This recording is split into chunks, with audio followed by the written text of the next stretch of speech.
toy izao ndraiky avana ny teny zaraina zay omena antsika anio.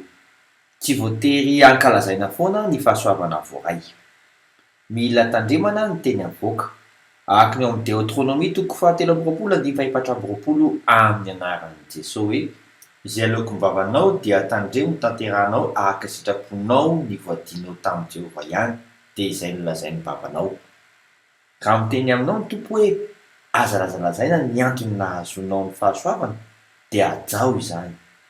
Araka ny ao amin'ny filazan'ny tsaran'ny Marka toko voalohany andiny fahatelo amby valopolo sy faha-efatra amby valopolo amin'ny anaran'i Jesosy hoe ary namepetra azy mafy Jesosy dia nampandeha azy niaraka tamin'izay ka nanao taminy hoe tandremo tsara mba tsy hisy holazainao na amin'iza na amin'iza fa mandehana miseho ambisorona ka manatera ny fanadiovana anao izay nandidin'i Mosesy ho vavolombelona amin'ireo.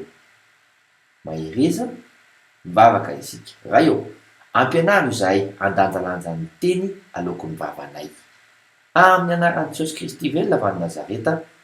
Amen. Mandram-piaona tompoko.